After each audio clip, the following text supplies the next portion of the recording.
ओम नमो भगवते वासुदेवाय नमः। आज के वीडियो में आप सुनेंगे माघ मास महात्म्य के अध्याय 12 की कथा। विकुंडल यमदूत से कहने लगा कि तुम्हारे वचनों से मेरा चित्त अति प्रसन्न हुआ है, क्योंकि सज्जनों के वचन सदैव गंगा जल के सदृश पापों का नाश करने वाले होते हैं। उपकार करना तथा मीठा बोलना सज्जनों का स्वभाव ही होता है। जैसे अमृत मंडल चंद्रमा को भी ठंडा कर देता है।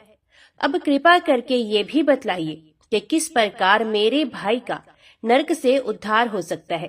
तब दूत कुछ देर ज्ञान दृष्टि से विचार कर मित्रता रूपी रस्से से बंधा हुआ बोला कि हे वैश्य, यदि तुम अपने भाई के लिए स्वर्ग की कामना करते हो तो जल्द ही अपने 8 जन्म के पुण्य फल को उसके निमित्त अर्पण कर दो।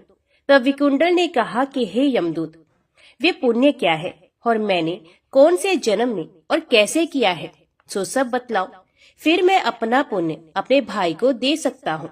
तो दूत कहने लगा कि हे वैश्य सुनो, मैं तुम्हारे पुण्य की सब कथा कहता हूँ। पूर्व समय में मधुवन में शाल्की नाम का ऋषि था। वे बड़ा तपेश्वरी ब्रह्मा के समान तेज वाला था। नवग्रह की तरह उसके स्त्री रेवती के 9 पुत्र थे, जिनके नाम ध्रुव, शशि, बुध, तार, ज्योतिर्मान थे। इन 5 ने गृहस्थाश्रम धारण किया तथा निर्मोह जितमाय, ध्यानिष्ठ और गुणा तक ये चारों संन्यास ग्रहण कर वन में रहने लगे। ये शिखा सूत्र से रहित पत्थर और सोने को समान समझते थे। जो कोई अच्छा या बुरा उनको अन्न देता वही खा लेते, और कोई कैसा ही कपड़ा दे देता उसको ही पहन लेते। सदैव ब्रह्म के ही ध्यान में लगे रहते। इन चारों ने व्रत, शीत, निद्रा और आहार सबको जीत लिया। बस चर अचर को विष्णु रूप समझते हुए मौन धारण करके संसार में विचरते थे। ये चारों महात्मा तुम्हारे घर आए। जब तुमने मध्याह्न के समय भूखे प्यासे इनको आंगन में देखा तो तुमने गदगद कंठ से आंखों में आंसू भरकर इनको नमस्कार करके इनका बड़ा आदर सत्कार किया। इनके चरणों को धोकर बड़े प्रेम से तुम इनसे कहने लगे कि आज मेरे अहोभाग्य है, आज मेरा जन्म सफल हुआ है, मुझ पर भगवान प्रसन्न हुए हैं, मैं स्नात हुआ। मेरे माता पिता, पत्नी, पुत्र, गो आदि सभी धन्य हैं, जो आज मैंने हरि के सदृश आपके दर्शन किए।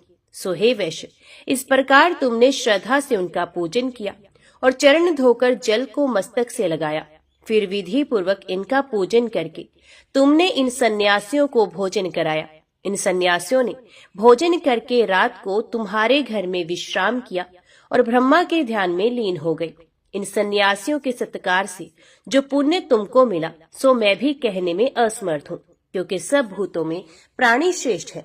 प्राणियों में बुद्धि वाले, बुद्धि वालों में मनुष्य, मनुष्यों में ब्राह्मण, विद्वानों में पुण्य आत्मा और पुण्य आत्माओं में ब्रह्म ज्ञानी सर्वश्रेष्ठ है।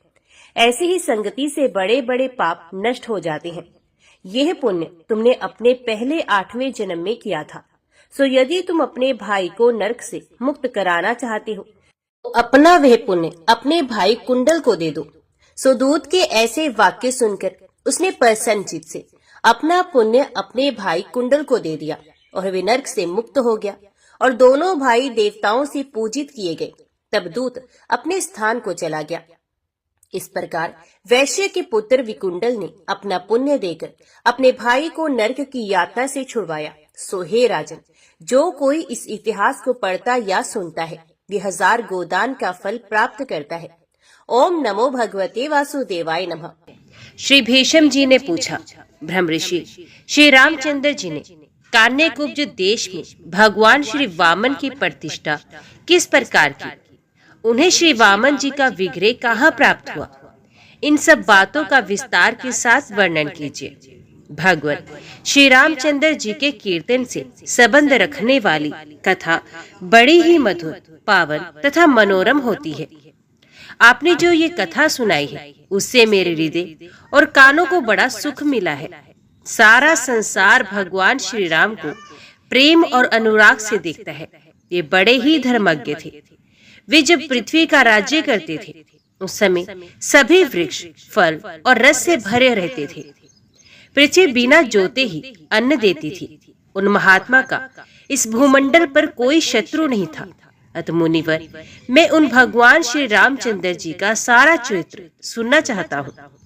पुलसत्य जी बोले, महाराज, धर्म के मार्ग पर स्थित रहने वाले श्री रामचंद्र जी ने कुछ काल के पश्चात जो महत्वपूर्ण कार्य किया उसे एकाग्र मन से सुनो। एक दिन श्री रघुनाथ जी मन ही मन इस बात का विचार करने लगे कि राक्षस कुल उत्पन्न राजा विभीषण लंका में रहकर सदा ही राज्य करते रहे, उसमें किसी प्रकार की विघ्न बाधा न पड़े, इसके लिए क्या उपाय हो सकता है? मुझे चलकर उन्हें हित की बात बतानी चाहिए, जिससे उनका राज्य सदा कायम रहे। अमित तेजस्वी श्री रामचंद्र जी जब इस प्रकार विचार कर रहे थे, उसी समय भरत जी वहां आए और श्री रामचंद्र जी को विचार मगन देख यूं बोले, देव, आप क्या सोच रहे हैं? यदि कोई गुप्त बात ना हो तो मुझे बताने की कृपा करें। श्री रघुनाथ जी ने कहा, मेरी कोई भी बात तुमसे छिपाने योग्य नहीं है। तुम और महायशस्वी लक्ष्मण मेरे बाहरी प्राण हो। मेरे मन में इस समय सबसे बड़ी चिंता ये है कि विभीषण देवताओं के साथ कैसा बर्ताव करते हैं, क्योंकि देवताओं के हित के लिए ही मैंने रावण का वध किया था। इसलिए वत्स, जहाँ विभीषण है वहां मैं जाना चाहता हूँ। लंकापुरी को देखकर राक्षस राज को उनके कर्तव्य का उपदेश करूंगा। भगवान श्री राम के ऐसा कहने पर हाथ जोड़कर खड़े हुए भरत ने कहा, मैं भी आपके साथ चलूंगा। श्री रघुनाथ जी बोले, महाबाहो, अवश्य चलो। फिर वे लक्ष्मण से बोले, वीर, तुम नगर में रहकर हम दोनों के लौटने तक इसकी रक्षा करना। लक्ष्मण को इस प्रकार आदेश देकर कौशल्या का आनंद बढ़ाने वाले श्री रामचंद्र जी ने पुष्पक विमान का स्मरण किया। विमान के आ जाने पर वे दोनों भाई उस पर आरूढ़ हुए। सबसे पहले वे विमान गांधार देश में गया। वहां भगवान ने भरत के दोनों पुत्रों से मिलकर उनकी राजनीति का निरीक्षण किया। इसके बाद पूर्व दिशा में जाकर वे लक्ष्मण के पुत्रों से मिले। उनके नगरों में 6 रातें व्यतीत करके दोनों भाई राम और भरत दक्षिण दिशा की ओर चले। गंगा यमुना के संगम स्थान प्रयाग में जाकर महर्षि भारद्वाज को प्रणाम करके वे अत्रि मुनि के आश्रम पर गए। वहां अत्रि मुनि से बातचीत करके दोनों भाइयों ने जनस्थान की यात्रा की। जनस्थान में प्रवेश करते हुए श्री रामचंद्र जी बोले, भरत, यही वे स्थान है जहां दुरात्मा रावण ने गृधराज जटायु को मारकर सीता का हरण किया था। जटायु हमारे पिताजी के मित्र थे। इस स्थान पर हम लोगों का दुष्ट बुद्धि वाले कबंध के साथ महान युद्ध हुआ था। कबंध को मारकर हमने उसे आग में जला दिया था। मरते समय उसने बताया कि सीता रावण के घर में है। उसने ये भी कहा कि आप ऋष्यमुख पर्वत पर जाइए, वहां सुग्रीव नाम के वानर रहते हैं, वे आपके साथ मित्रता करेंगे। यही वे पंपा सरोवर है जहाँ शबरी नाम की तपस्विनी रहती थी। ये वही स्थान है जहाँ सुग्रीव के लिए मैंने वाली को मारा था। वीर, वाली की राजधानी किष्किंधापुरी ये दिखाई दे रही है। इसी में धर्मात्मा वानर राज सुग्रीव अन्यान्य वानरों के साथ निवास करते हैं। सुग्रीव उस समय अपने सभा भवन में विराजमान थे। इतने में ही भरत और श्री रामचंद्र जी किष्किंधापुरी में जा पहुंचे। उन दोनों भाइयों को उपस्थित देख सुग्रीव ने उनके चरणों में प्रणाम किया। फिर उन दोनों भाइयों को सिंहासन पर बिठाकर सुग्रीव ने अर्घ्य निवेदन किया और साथ ही अपने आप को भी उनके चरणों में अर्पित कर दिया। इस प्रकार जब परम धर्मात्मा श्री रघुनाथ जी सभा में विराजमान हुए, तब अंगद, हनुमान, नल, नील, पाटल और ऋषराज जामवान आदि सभी वानर वीर सेनाओं सहित वहां आ गए। अंतपुर की सभी स्त्रियां, रूमा और तारा आदि भी उपस्थित हुई। सबको अनुपम आनंद प्राप्त हुआ। सब लोग भगवान को साधुवाद देने लगे और सबने भगवान का दर्शन करके प्रेमश्रों से गदगद हो उन्हें प्रणाम किया। सुग्रीव बोले, महाराज, आप दोनों ने किस कार्य से यहाँ पधारने की कृपा की है, ये शीघ्र बताइए। सुग्रीव के इस प्रकार पूछने पर श्री रामचंद्र जी की आज्ञा से भरत ने लंका यात्रा की बात बताई। तब सुग्रीव ने कहा, मैं भी आप दोनों के साथ राक्षस राज विभीषण से मिलने के लिए लंकापुरी में चलूंगा। सुग्रीव के ऐसा कहने पर श्री रघुनाथ जी ने कहा, चलो। फिर सुग्रीव, श्री राम और भरत ये तीनों पुष्पक विमान पर बैठे। तुरंत ही वे विमान समुद्र के उत्तर तट पर जा पहुंचा। उस समय श्री राम ने भरत से कहा, ये वही स्थान है जहां राक्षस राज विभीषण अपने 4 मंत्रियों को साथ लेकर प्राण बचाने के लिए मेरे पास आए थे। उसी समय लक्ष्मण ने लंका के राज्य पर उनका अभिषेक किया था। यहाँ मैं समुद्र के इस पार 3 दिन तक इस आशा से ठहरा रहा हूँ कि ये मुझे दर्शन देगा और सगर का पुत्र होने के नाते अपना कुटुंबी समझकर मेरा कार्य करेगा, किंतु तब तक इसने मुझे दर्शन नहीं दिया। ये देखकर चौथे दिन मैंने बड़े वेग से धनुष चढ़ाकर हाथ में दिव्यास्त्र ले ये देख समुद्र को बड़ा भय हुआ और वे शरणार्थी होकर लक्ष्मण के पास जा पहुंचा। सुग्रीव ने भी बहुत अनुनय विनय की और कहा, प्रभु इसे क्षमा कर दीजिए। तब मैंने वे बाण मरुदेश में फेंक दिया। इसके बाद समुद्र ने मुझसे कहा, रघुनंदन आप मेरे ऊपर पुल बांधकर जलराशि से पूर्ण महासागर के पार चले जाइए। तब मैंने वरुण के निवास स्थान समुद्र पर ये महान पुल बांधा था। श्रेष्ठ वानरों ने मिलकर 3 ही दिनों में ये कार्य पूरा किया था। पहले दिन उन्होंने 14 योजन तक पुल बांधा, दूसरे दिन 36 योजन तक और तीसरे दिन 100 योजन तक का पूरा पुल तैयार कर दिया। देखो ये लंका दिखाई दे रही है। इसका परकोटा और नगर द्वार सब सोने के बने हुए हैं। यहाँ वानर वीरों ने बहुत बड़ा घेरा डाला था। यहाँ नील ने राक्षस श्रेष्ठ प्रहस्त का वध किया था। इसी स्थान पर हनुमान जी ने धूम्राक्ष को मार गिराया था। यहीं सुग्रीव ने महोदर और अतिकाय को मौत के घाट उतारा था। इसी स्थान पर मैंने कुंभकर्ण को और लक्ष्मण ने इंद्रजीत को मारा था तथा यहीं मैंने राक्षस राज दशग्रीव का वध किया था। यहाँ लोक पितामह ब्रह्मा जी मुझसे वार्तालाप करने के लिए पधारे थे। उनके साथ पार्वती सहित त्रिशूलधारी भगवान शंकर भी थे। हमारे पिता महाराज दशरथ भी स्वर्गलोक से यहाँ पधारे थे। जानकी की शुद्धि चाहने वाले उन सभी लोगों के समक्ष सीता ने इस स्थान पर अग्नि में प्रवेश किया था और वे सर्वथा शुद्ध प्रमाणित हुई थी। लंकापुरी के अधिष्ठाता देवताओं ने भी सीता की अग्नि परीक्षा देखी थी। पिताजी की आज्ञा से मैंने सीता को स्वीकार किया। उसके बाद महाराज ने मुझसे कहा, बेटा अब अयोध्या को जाओ। श्री रामचंद्र जी जब इस प्रकार बात कर रहे थे, पुष्पक विमान वहीं ठहरा रहा। उसी समय प्रधान राक्षसों ने जो वहां उपस्थित थे तुरंत ही विभीषण के पास जा बड़े हर्ष में भरकर निवेदन किया, राक्षस राज सुग्रीव के साथ भगवान श्री रामचंद्र जी पधारे हैं। उनके साथ उन्हीं की आकृति वाले एक दूसरे पुरुष भी हैं।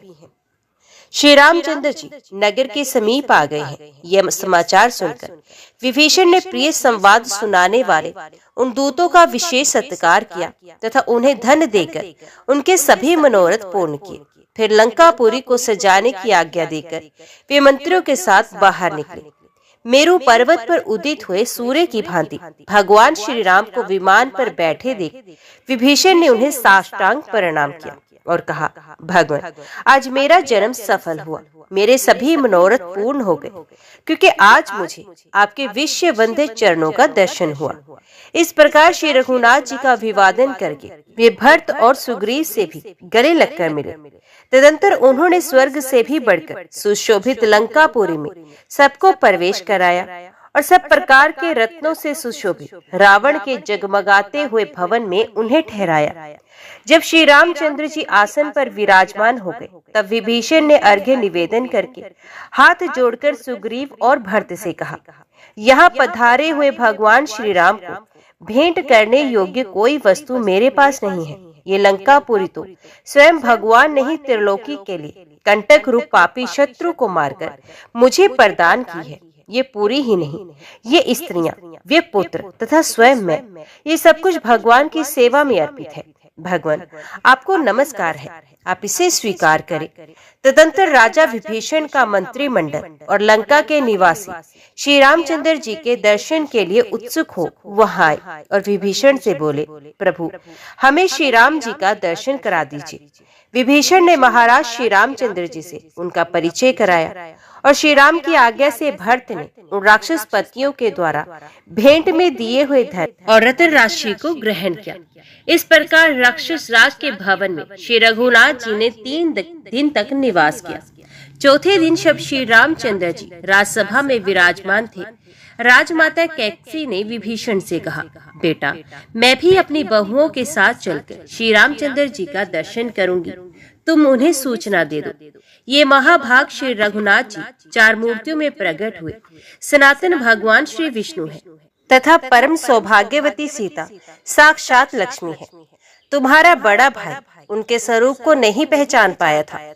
तुम्हारे पिता ने देवताओं के सामने पहले ही कह दिया था कि भगवान श्री विष्णु रघुकुल में राजा दशरथ के पुत्र रूप से अवतार लेंगे। वे ही दशग्रीव रावण का विनाश करेंगे। विभीषण बोले, माँ, तुम श्री रघुनाथ जी के समीप अवश्य जाओ, मैं पहले जाकर उन्हें सूचना दे देता हूँ। यूँ कहकर विभीषण जहाँ श्री रामचंद्र जी थे वहाँ गए और वहाँ भगवान का दर्शन करने के लिए आए हुए सब लोगों को विदा करके उन्होंने सभा भवन को सर्वथा एकांत बना दिया। फिर श्री राम के सम्मुख खड़े होकर कहा, महाराज, मेरा निवेदन सुनिए। रावण को, कुंभकर्ण को तथा मुझको जन्म देने वाली मेरी माता कैकसी आपके चरणों का दर्शन चाहती है। आप कृपा करके उन्हें दर्शन दें। श्री राम ने कहा, राक्षस राज, तुम्हारी माता मेरी भी माता है। मैं माता का दर्शन करने की इच्छा से स्वयं ही उनके पास चलूंगा। तुम शीघ्र मेरे आगे आगे चलो। ऐसा कहकर वे सिंहासन से उठे और चल पड़े। कैकसी के पास पहुंचकर उन्होंने मस्तक पर अंजलि बांध उसे प्रणाम करते हुए कहा, देवी, मैं आपको प्रणाम करता हूँ। मित्र की माता होने के नाते आप धर्मत मेरी भी माता है। जैसे कौशल्या मेरी माता है, उसी प्रकार आप भी हैं। कैकसी बोली, वत्स, तुम्हारी जय हो। तुम चिरकाल तक जीवित रहो। वीर, मेरे पति ने कहा था कि भगवान श्री विष्णु देवताओं का हित करने के लिए रघुकुल में मनुष्य रूप में अवतार लेंगे। वे रावण का विनाश करके विभीषण को राज्य प्रदान करेंगे। वे दशरथ नंदन श्री राम बाली का वध और समुद्र पर पुल बांधने आदि का कार्य भी करेंगे। इस समय स्वामी के वचनों का स्मरण करके मैंने तुम्हें पहचान लिया। सीता लक्ष्मी है, तुम श्री विष्णु हो और वानर देवता है। अच्छा बेटा, तुम्हें अमर यश प्राप्त हो। विभीषण की पत्नी शर्मा ने कहा, भगवान, यही अशोक वाटिका में आपकी प्रिय श्री जानकी देवी की मैंने पूरे 1 वर्ष तक सेवा की थी। वे मेरी सेवा से यहाँ सुख पूर्वक रही हैं। पर तब मैं प्रतिदिन श्री सीता के चरणों का स्मरण करती हूँ। रात दिन यही सोचती रहती हूँ कि कब उनका दर्शन होगा। आप श्री जनक नंदिनी को अपने साथ ही यहाँ क्यों नहीं लेते आए? उनके बिना अकेले आपकी शोभा नहीं हो रही है। आपके निकट सीता शोभा पाती है और सीता के समीप आप। जब शर्मा इस प्रकार बात कर रही थी, उस समय भरत मन ही मन सोचने लगे, ये स्त्री कौन है जो श्री रघुनाथ जी से वार्तालाप कर रही है? श्री रामचंद्र जी भरत का अभिप्राय ताड़ गए। वे तुरंत ही बोले, ये विभीषण की पत्नी है, इसका नाम शर्मा है। ये सीता की प्रिय सखी है, वे इन्हें बहुत मानती है। इतना कहकर वे शर्मा से बोले, कल्याणी, अब तुम भी जाओ और पति के ग्रह की रक्षा करो। इस प्रकार सीता की प्यारी सखी शर्मा को विदा करके श्री राम ने विभीषण से कहा, निष्पाप विभीषण, तुम सदा देवताओं का प्रिय कार्य करना, कभी उनका अपराध न करना। तुम्हें देवराज की आज्ञा अनुसार ही चलना चाहिए। यदि लंका में किसी तरह कोई मनुष्य चला आए तो राक्षसों को उसका वध नहीं करना चाहिए, वरम मेरी ही भांति उसका स्वागत सत्कार करना चाहिए। विभीषण ने कहा, राजन, आपकी आज्ञा के अनुसार ही मैं सारा कार्य करूंगा। विभीषण जब इस प्रकार कह रहे थे, उसी समय वायु देवता ने आकर श्री राम से कहा, महाभाग, यहाँ भगवान श्री विष्णु की वामन मूर्ति है, जिसने पूर्व काल में राजा बलि को बांधा था। आप उसे ले जाए और कान्य कुब्ज देश में स्थापित कर दे।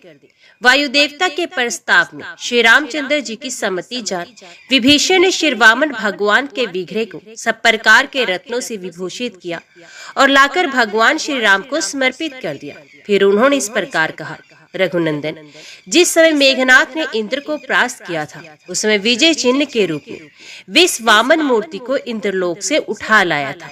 देवदेव, अब आप इन भगवान को ले जाइए और यथास्थान इन्हें स्थापित कीजिए। तथास्तु कहकर श्री रघुनाथ जी पुष्पक विमान पर आरूढ़ हुए। उनके पीछे असंख्य धन, रतन और देव श्रेष्ठ वामन जी को लेकर सुग्रीव और भरत भी विमान पर चढ़े। आकाश में जाते समय श्री राम ने विभीषण से कहा, तुम यहीं रहो। ये सुनकर विभीषण ने श्री रामचंद्र जी से कहा, प्रभु, आपने मुझे जो जो आज्ञाएं दी हैं, उन सबका मैं पालन करूंगा। परंतु महाराज, इस सेतु के मार्ग से पृथ्वी के समस्त मानव यहाँ आकर मुझे सताएंगे। ऐसी परिस्थिति में मुझे क्या करना चाहिए? विभीषण की बात सुनकर श्री रघुनाथ जी ने हाथ में धनुष ले सेतु के 2 टुकड़े कर दिए, फिर 3 विभाग करके बीच का 10 योजन उड़ा दिया। उसके बाद एक स्थान पर 1 योजन और तोड़ दिया।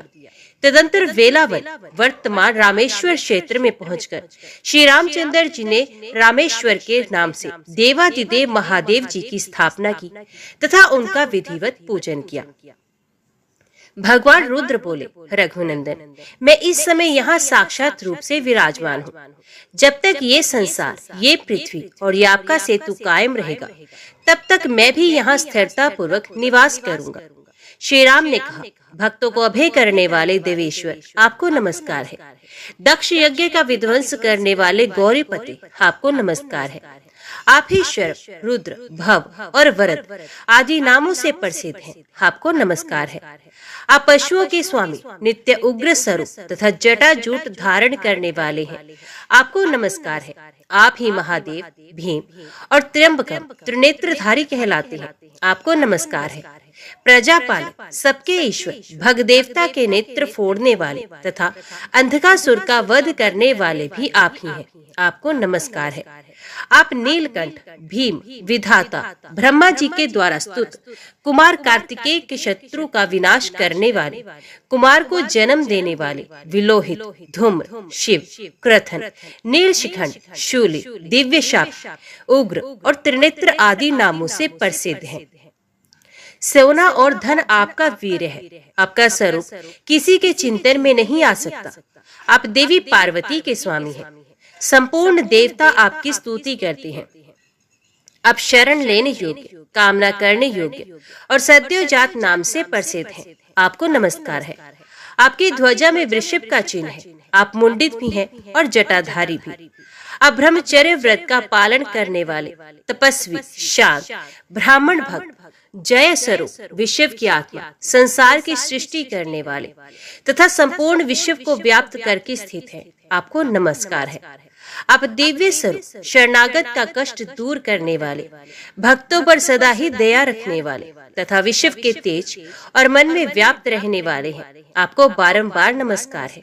पुरुषोत्तम जी कहते हैं, इस प्रकार स्तुति करने पर देवादिदेव महादेव जी ने अपने सामने खड़े हुए श्री रामचंद्र जी से कहा, रघुनंदन, आपका कल्याण हो। कमल नयन परमेश्वर, आप देवताओं के भी आराध्य देव और सनातन पुरुष हैं। न रूप में छिपे हुए साक्षात नारायण हैं, इसमें तनिक भी संदेह नहीं। देवताओं का कार्य सिद्ध करने के लिए ही आपने अवतार ग्रहण किया है। सब इस अवतार का सारा कार्य आपने पूर्ण कर दिया है। आपके बनाए हुए मेरे स्थान पर समुद्र के समीप आकर जो मनुष्य मेरा दर्शन करेंगे, वे यदि महापापी होंगे तो भी उनके सारे पाप नष्ट हो जाएंगे। ब्रह्महत्या आदि भी जो कोई भी घोर पाप है, वे मेरे दर्शन मात्र से नष्ट हो जाते हैं। इसमें अन्यथा विचार करने की आवश्यकता नहीं है। अच्छा, अब आप जाइए और गंगा जी के तट पर भगवान श्री वामन की स्थापना कीजिए। पृथ्वी के 8 भाग करके उन्हें पुत्रों को सौंप दीजिए और स्वयं अपने परम धाम को पधारिए। भगवान, आपको नमस्कार है। तदंतर श्री रामचंद्र जी भगवान शंकर को प्रणाम करके वहां से चल दिए। ऊपर ही ऊपर जब वे पुष्कर तीर्थ के सामने पहुंचे तो उनके विमान की गति रुक गई। अब वे आगे नहीं बढ़ पाता था। तब श्री रामचंद्र जी ने कहा, सुग्रीव, इस निराधार आकाश में स्थित होकर भी ये विमान कैसे आबद्ध हो गया है? इसका कुछ कारण अवश्य होगा। तुम नीचे जाकर पता लगाओ। श्री रघुनाथ जी की आज्ञा अनुसार सुग्रीव विमान से उतरकर जब पृथ्वी पर आए तो क्या देखते हैं के देवताओं, सिद्धों और ब्रह्मऋषियों के समुदाय के साथ चारों वेदों से युक्त भगवान ब्रह्मा जी विराजमान हैं। ये देख वे विमान पर जाकर श्री रामचंद्र जी से बोले, भगवान, यहाँ समस्त लोकों के पितामह ब्रह्मा जी लोकपालों, वसुओं, आदित्यों और मृतगणों के साथ विराजमान हैं।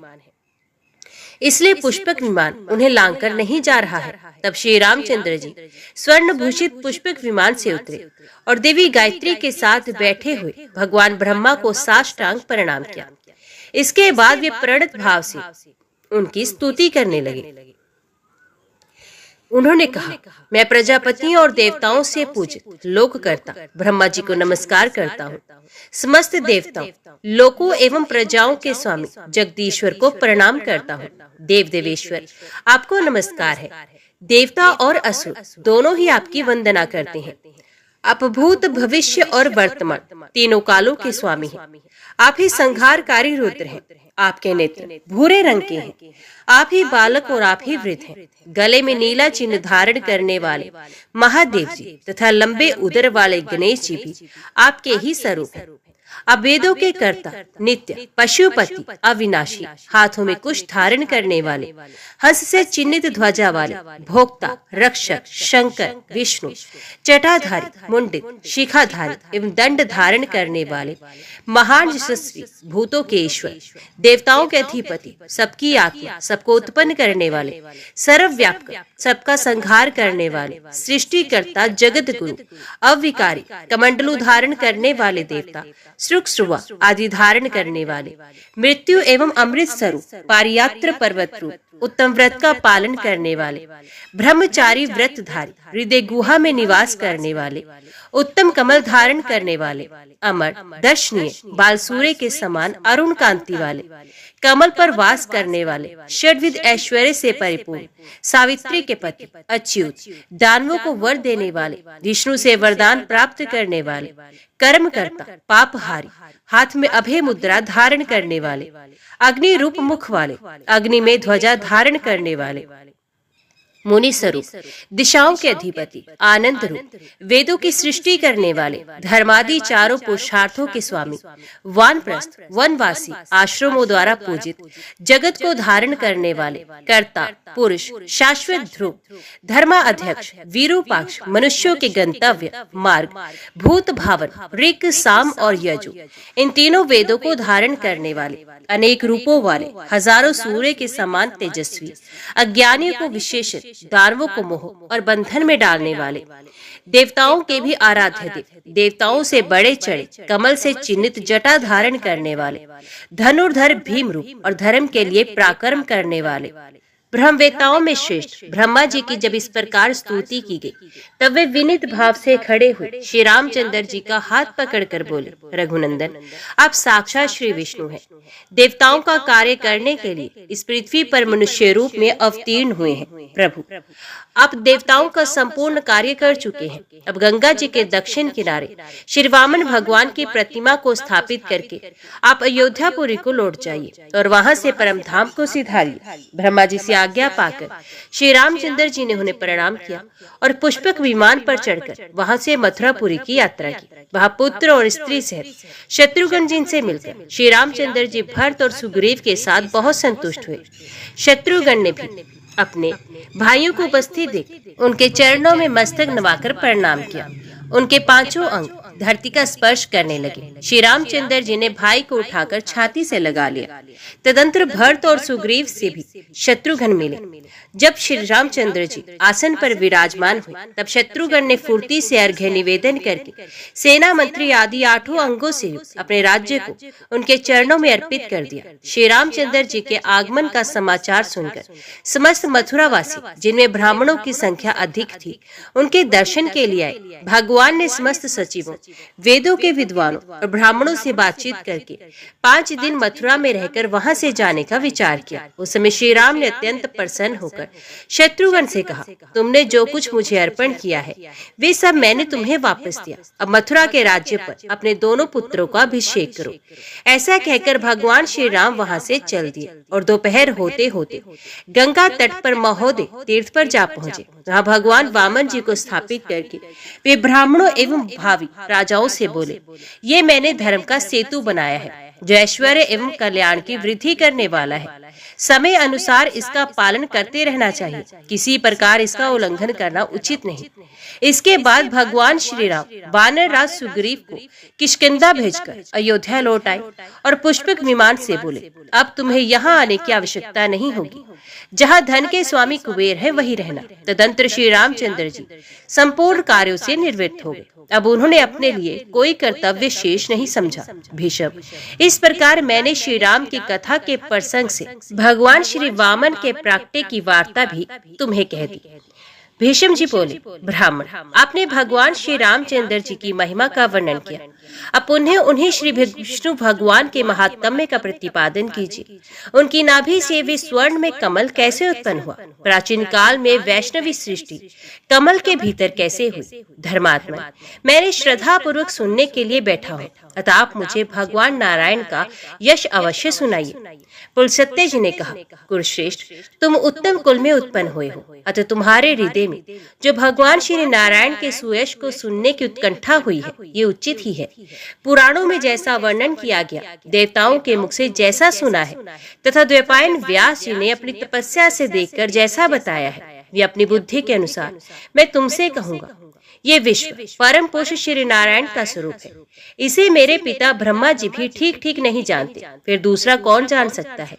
वे भगवान नारायण हैं, महर्षियों के गुप्त रहस्य, सब कुछ देखने और जानने वालों के परम तत्व, अध्यात्म वेत्ताओं के अध्यात्म, आधिदेव तथा अधिभूत हैं। वे ही परम ऋषियों के परब्रह्म हैं। वेदों में प्रतिपादित यज्ञ उन्हीं का स्वरूप है।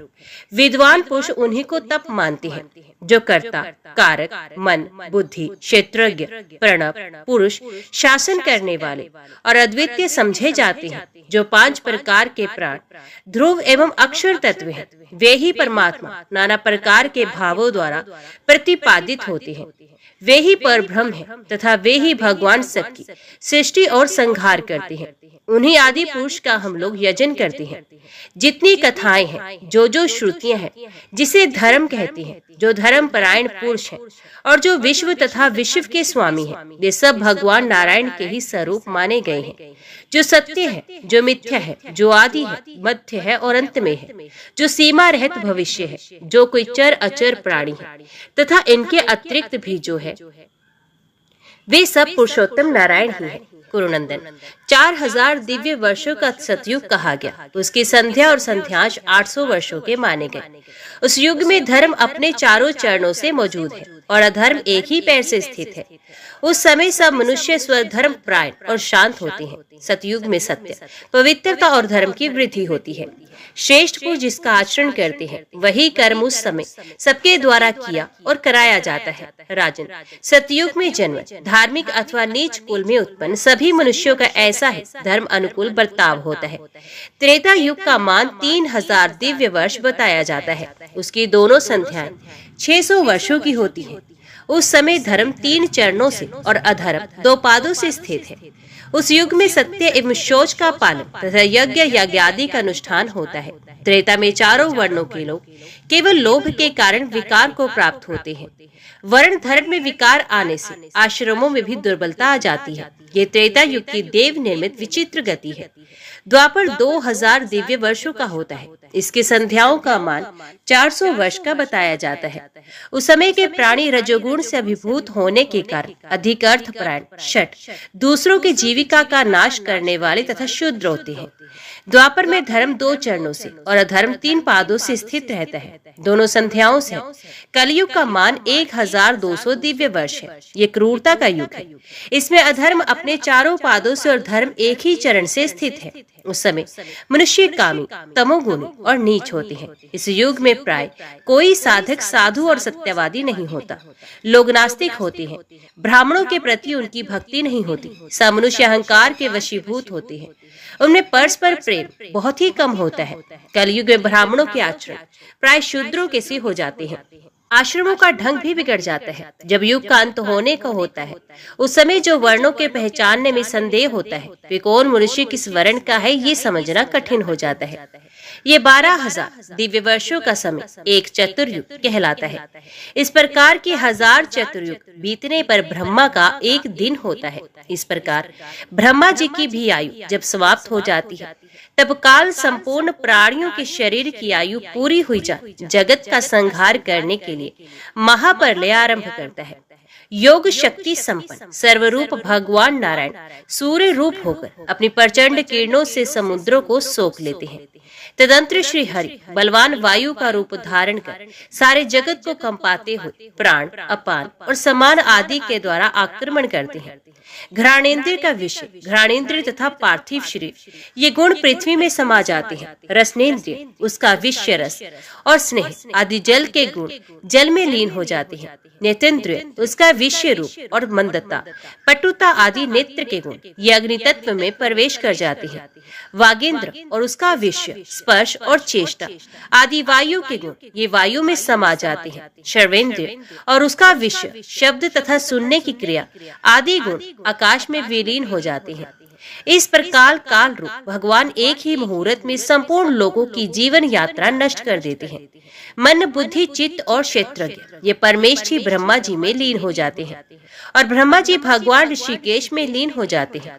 पंच महाभूत भी उस अमित तेजस्वी विभु में प्रवेश कर जाते हैं। सूर्य, वायु और आकाश के नष्ट हो जाने तथा सूक्ष्म जगत के भी लीन हो जाने पर अमित प्राकरणी सनातन पुरुष भगवान श्री विष्णु सबको दग्ध करने अपने में समेटकर अकेले ही अनेक सहस्त्र युगों तक एकार्णव के जल में शयन करते हैं। उन अव्यक्त परमेश्वर के संबंध में कोई व्यक्त जीव ये नहीं जान पाता कि ये पुरुष रूप कौन है। उन देव श्रेष्ठ के विषय में उनके सिवा दूसरा कोई कुछ नहीं जानता। भीष्म एक समय की बात सुनी। महामुनि मार्कंडे को एकार्णव के जल में शयन करने वाले भगवान कौतूहलवश अपने मुंह में लीन हो गए। कई हजार वर्षों की आयु वाले ये महर्षि भगवान के ही उत्कृष्ट तेज से उनके उदर में तीर्थ यात्रा के प्रसंग से विचरते हुए पृथ्वी के समस्त तीर्थों में घूमते फिरे। अनेकों पुण्य तीर्थों के जल से युक्त वन और नाना प्रकार के आश्रम उन्हें दृष्टिगोचर हुए। उत्तम दक्षिणाओं से संपन्न यज्ञों द्वारा यजन करने वाले यजमानों तथा यज्ञ में सम्मिलित सैकड़ों ब्राह्मणों को भी उन्होंने भगवान के उदर में देखा। वह ब्राह्मण आदि सभी वर्णों के लोग सदाचार में स्थित थे। चारों ही आश्रम अपनी अपनी मर्यादा में स्थित थे। इस प्रकार भगवान के उदर में समूची पृथ्वी पर विचरते बुद्धिमान मार्कंडे जी को 100 वर्षों से अधिक समय व्यतीत हो गया। तदंतर वे किसी समय उन्हें भगवान के मुख से बाहर निकले। उस समय भी सबोर एक कार्णव का जल ही दिखाई देता था। समस्त दिशाएं कोहरे से आच्छादित थी। जगत संपूर्ण प्राणियों से रहित था। ऐसी अवस्था में मार्कंडे जी ने देखा एक बरगद की शाखा पर एक छोटा सा बालक सो रहा है। ये देखकर मुनि को बड़ा आश्चर्य हुआ। वे उस बालक का वृत्तांत जानने के लिए उत्सुक हो गए। उनके मन में ये संदेह हुआ कि मैंने इसे कभी देखा है। ये सोचकर वे उस पूर्व परिचित बालक को देखने के लिए आगे बढ़े। उस समय उनके नेत्र भय से कातर हो रहे थे। उन्हें आते देख बाल रूपधारी भगवान ने कहा, मार्कंडे तुम्हारा स्वागत है, तुम डरो मत, मेरे पास चले आओ। मार्कंडे बोले, ये कौन है जो मेरा तिरस्कार करता हुआ मुझे नाम लेकर पुकार रहा है? भगवान ने कहा, बेटा मैं तुम्हारा पितामह, आयु प्रदान करने वाला पुराण पुरुष हूँ। मेरे पास तुम क्यों नहीं आते? तुम्हारे पिता अंगिरस मुनि ने पूर्व काल में पुत्र की कामना से तीव्र तपस्या करके मेरी ही आराधना की थी। तब मैंने उन अमित तेजस्वी महर्षि को तुम्हारे जैसा तेजस्वी पुत्र होने का सच्चा वरदान दिया था। ये सुनकर महातपस्वी मार्कंडे जी का हृदय प्रसन्नता से भर गया। उनके नेत्र आश्चर्य से खिल गए। वे मस्तक पर अंजलि बांधे नामगोत्र का उच्चारण करते हुए भक्ति पूर्वक भगवान को नमस्कार करने लगे और बोले, भगवान, मैं आपकी माया को यथार्थ रूप से जानता हूँ। इसे कार्णव के बीच आप बाल रूप धरकर कैसे सो रहे हैं? श्री भगवान ने कहा, ब्राह्मण, मैं नारायण हूँ, जिन्हें हजारों मस्तकों और हजारों चरणों से युक्त बताया जाता है। वे विराट परमात्मा मेरा ही स्वरूप है। मैं सूर्य के समान वर्ण वाला तेजोमय पुरुष हूँ। मैं देवताओं को भविष्य पहुंचाने वाली अग्नि हूँ और मैं ही 7 घोड़ों के रथ वाला सूर्य हूँ। मैं ही इंद्र पर प्रतिष्ठित होने वाला इंद्र और ऋतु में परिवत्सर हूँ। संपूर्ण प्राणी तथा समस्त देवता मेरे ही स्वरूप है। मैं सर्पों में शेषनाग और पक्षियों में गरुड़ हूँ। संपूर्ण भूतों का संहार करने वाला काल भी मुझे ही समझना चाहिए। समस्त आश्रमों में निवास करने वाले मनुष्यों का धर्म और तप मैं ही हूँ। मैं दया, धर्म और दूध से भरा हुआ महासागर हूँ तथा जो सत्य स्वरूप परम तत्व है वे भी मैं हूँ। एकमात्र मैं ही प्रजापति हूँ। मैं ही सांख्य, मैं ही योग, मैं ही परम पद हूँ। यज्ञ क्रिया और ब्राह्मणों का स्वामी भी मैं हूँ। मैं ही अग्नि, मैं ही वायु, मैं ही पृथ्वी, मैं ही आकाश और मैं ही जल, समुद्र, नक्षत्र तथा 10 दिशाएं हूँ। वर्षा, सोम, मेघ और हविष्य, इन सबके रूप में मैं ही हूँ। क्षीर सागर के भीतर तथा समुद्रगत वडवाग्नि के मुख में भी मेरा ही निवास है। मैं ही संवर्तक अग्नि होकर सारा जल सोख लेता हूँ। मैं ही सूर्य हूँ। मैं ही परम पुरातन तथा सबका आश्रय हूँ। भविष्य में भी सर्वत्र मैं ही प्रकट होऊंगा तथा भावी संपूर्ण वस्तु की उत्पत्ति मुझसे ही होती है। विप्रवर, संसार में तुम जो कुछ देखते हो, जो कुछ सुनते हो और जो कुछ अनुभव करते हो, उन सबको मेरा ही स्वरूप समझो। मैंने ही पूर्व काल में विश्व की सृष्टि की तथा आज भी मैं ही करता हूँ। तुम मेरी ओर देखो। मार्कंडेय, मैं ही प्रत्येक युग में संपूर्ण जगत की रक्षा करता हूँ। इन सारी बातों को तुम अच्छी तरह समझो। यदि धर्म के सेवन और या श्रवण की इच्छा हो तो मेरे उदर में रहकर सुख पूर्वक विचरो। मैं ही एक अक्षर का और मैं ही 3 अक्षर का मंत्र हूँ। ब्रह्मा जी भी मेरे ही स्वरूप है। धर्म, अर्थ, काम रूप त्रिवर्ग से परे ओंकार स्वरूप परमात्मा जो सबको तात्विक दृष्टि प्रदान करने वाला है, मैं ही हूँ। इस प्रकार कहते हुए उन महाबुद्धिमान पुराण पुरुष परमेश्वर ने महामुनि मार्कंडेय को तुरंत ही अपने मुंह में ले लिया। फिर तो वे मुनि श्रेष्ठ भगवान के उदर में प्रवेश कर गए और नेत्रों के सामने एकांत स्थान में धर्म श्रवण करने की इच्छा से बैठे हुए अविनाशी हंस भगवान के पास उपस्थित हुए। भगवान हंस अविनाशी और विविध शरीर धारण करने वाले हैं। वे चंद्रमा और सूर्य से रहित प्रलय कालीन एक कार्णव के जल में धीरे धीरे विचरते तथा जगत की सृष्टि करने का संकल्प लेकर विहार करते हैं। तदंतर विमलपति महात्मा हंस ने लोक रचना का विचार किया। उस विश्व रूप परमात्मा ने विश्व का चिंतन किया। ए भूतों की उत्पत्ति के विषय में सोचा। उनके तेज से अमृत के समान पवित्र जल का प्रादुर्भाव हुआ। अपनी महिमा से कभी च्युत न होने वाले सर्वलोक विधाता महेश्वर श्री हरि ने उस महान जल में विधिवत जल क्रीड़ा की। फिर उन्होंने अपनी नाभि से एक कमल उत्पन्न किया जो अनेकों रंगों के कारण बड़ी शोभा पा रहा था। वे स्वर्ण में कमल सूर्य के समान तेजोमय प्रतीत होता था। तदंतर अनेक योजन के विस्तार वाले उस स्वर्ण में कमल में जो सब प्रकार के तेजोमय गुणों से युक्त और पार्थिव लक्षणों से संपन्न था, भगवान श्री विष्णु ने योगियों में श्रेष्ठ महातेजस्वी एवं समस्त लोगों की सृष्टि करने वाले चतुर्मुख ब्रह्मा जी को उत्पन्न किया। महर्षिगण उस कमल की श्री नारायण की नाभि से उत्पन्न बताते हैं। उस कमल का जो सार भाग है उसे पृथ्वी कहते हैं तथा उस सार भाग में भी जो अधिक भारी अंश है उन्हें दिव्य पर्वत माना जाता है। कमल के भीतर एक और कमल है जिसके भीतर एक कार्णव के जल में पृथ्वी की स्थिति मानी गई है। इस कमल के चारों ओर 4 समुद्र हैं, विश्व में जिनके प्रभाव की कहीं तुलना नहीं, जिनके सूर्य के समान प्रभा और वरुण के समान अपार कांति है तथा वे जगत जिनका स्वरूप है। स्वयंभू महात्मा ब्रह्मा जी उसे कार्णव के जल में धीरे धीरे पद्मरूप निधि की रचना करने लगे। इसी समय तमोगुण से उत्पन्न मधु नाम का महान असुर तथा रजोगुण से प्रकट हुआ कैटव नामधारी असुर, ये दोनों ब्रह्मा जी के कार्य में विघ्न रूप होकर उपस्थित हुए। यद्यपि वे तमोगुण और रजोगुण से उत्पन्न हुए थे, तथापि तमोगुण का विशेष प्रभाव पड़ने के कारण दोनों का स्वभाव तामस हो गया। महान बलि तो थे ही, एक कार्णव में स्थित संपूर्ण जगत को शुद्ध करने लगे। उन दोनों के सब ओर मुख थे। एक कार्णव के जल में विचरते हुए जब वे पुष्कर में गए तब वहां उन्हें अत्यंत तेजस्वी ब्रह्मा जी का दर्शन हुआ। तब वे दोनों असुर ब्रह्मा जी से पूछने लगे, तुम कौन हो जिसने तुम्हें सृष्टि कार्य में नियुक्त किया है?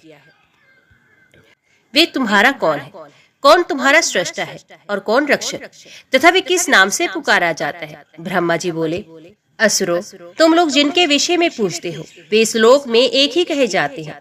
जगत में जितनी भी वस्तुएं हैं उन सब से उनका संयोग है, वे सब में व्याप्त है। उनका कोई एक नाम नहीं, उनके अलौकिक कर्मों के अनुसार अनेक नाम है। ये सुनकर वे दोनों असुर सनातन देवता भगवान श्री विष्णु के समीप गए, जिनकी नाभि से कमल प्रकट हुआ था तथा जो इंद्रियों के स्वामी है। वहां जा उन दोनों ने उन्हें सिर झुकाकर प्रणाम करते कहा, हम जानते हैं अब विश्व की उत्पत्ति के स्थान अद्वितीय तथा पुरुषोत्तम है। हमारे जन्मदाता भी आप ही हैं। हम आपको ही बुद्धि का भी स्मरण समझते हैं। देव, हम आपसे हितकारी वरदान चाहते हैं। शत्रु दमन, आपका दर्शन अमोघ है। समर विजयी वीर, हम आपको नमस्कार करते हैं। श्री भगवान बोले, असुरों, तुम लोग वर किस लिए मांगते हो? तुम्हारी आयु समाप्त हो चुकी है, फिर भी तुम दोनों जीवित रहना चाहते हो। ये बड़े आश्चर्य की बात है। मधु कैटभ ने कहा, प्रभु, जिस स्थान में किसी की मृत्यु न हुई हो वही हमारा वध हो, हमें इसी वरदान की इच्छा है। श्री भगवान बोले, ठीक है। इस प्रकार उन महान असुरों को वरदान देकर देवताओं के प्रभु सनातन श्री विष्णु ने अंजन के समान काले शरीर वाले मधु और कैटभ को अपनी जांघों पर गिराकर मसल दिया। तदंतर ब्रह्मा जी अपनी बाहें ऊपर उठाए घोर तपस्या में संलग्न हुए। भगवान भास्कर की भांति अंधकार का नाश कर रहे थे और सत्य धर्म के परायण होकर अपनी किरणों से सूर्य के समान चमक रहे थे, किंतु अकेले होने के कारण उनका मन नहीं लगा।